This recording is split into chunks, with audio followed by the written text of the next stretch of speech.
আছে না? এখন 5 তারিখের পর এই সুযোগটা আমরা কাজে লাগাতে চাই।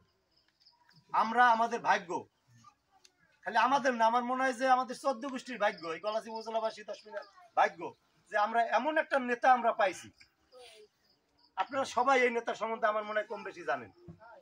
দলনেতা হাসান মামুন সাহেব, যার কোনো বদনাম নাই, যার কোনো কলঙ্ক নাই, একটা ফ্রেশ, একটা পবিত্র একটা লোক। এই লোকটারে আমরা ভাগ্যকর্মে আমরা পাইছি। এখন আমাদের কাজ কি?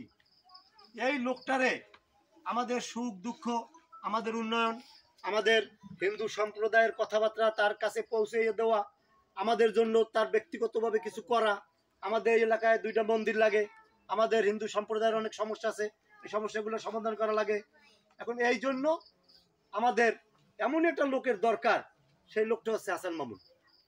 তাকে যদি আমরা দায়িত্ব, সে যদি আমাদের কোনো কাজ করে, তার জন্য আবার আমাদের কিছু করা লাগবে না? করা লাগবে না নাকি? তারে আমাদের ভোট দিতে হইবে, ভোট দিয়া নির্বাচিত করিয়া সংসদে পাঠাইতে হইবে। আর তারে যদি আমরা সংসদে পাঠাইতে পারি, আমাদের ভালো মন্দ সুখ দুঃখের কথা তার কাছে বলতে পারবো, এবং সে আমাদের সেই সুখ দুঃখ লাঘব করতে পারবে, দেখতে পারবে নাকি? তো যাই হোক, আমরা একটা, আমি বা পঙ্কজ দায়, আমরা আপনাদের পাশে আছি।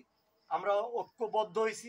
এই গলাচিপা উপজেলায়, পৌরসভায় যত সনাতন ধর্মী আমাদের লোক আছে, ভাইয়েরা আছে, মা বোনেরা আছে, হ্যাঁ, আমরা সবাইকে নিয়ে আমরা বিএনপি তো আছি, আমরা হাসান মামুনের পতাকা তলে ঐক্যবদ্ধ হব।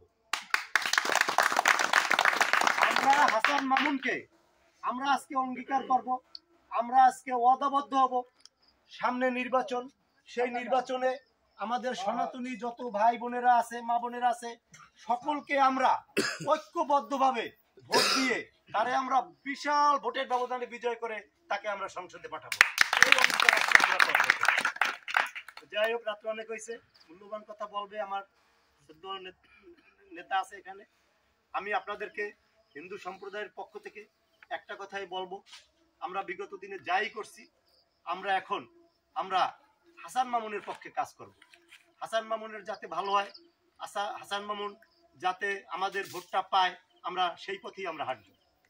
যাই হোক, সামনে 21 তারিখ আমাদের হাসান মামুনের একটা বড় সভা, সেটা বললাম টিবিসি মাঠে। আপনারা যারা হিন্দু সম্প্রদায়ের লোক আছেন, আপনারা একটা ভিন্ন ব্যানার নিয়ে, আরো ওইখানেও লোক আছে, তারা একসাথ হইয়া আপনারা ওই মাঠে উপস্থিত থাকবেন। আপনারা যদি হাসান মামুনের এমপি বানাইতে পারেন, হিন্দু সম্প্রদায়ের পক্ষ থেকে আমার নেতৃবৃন্দ এখানে বসা আছে, তারাও শুনতে আছে। আপনাদের সুখ দুঃখ, আপনাদের যদি একটা মন্দির লাগে, আপনাদের যদি একটা রাস্তার দরকার হয়, হ্যাঁ, ভগবানের কৃপায় তাদেরকে নিয়ে আমরা যে এই হিন্দু সম্প্রদায়ের 2 জন আছি, আমরা এটা করে দেবো আপনাদের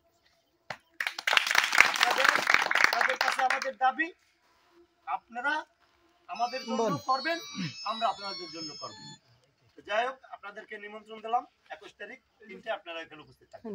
সকলের সুস্বাস্থ্য কামনা করে আমি আমার বক্তব্য শেষ করলাম।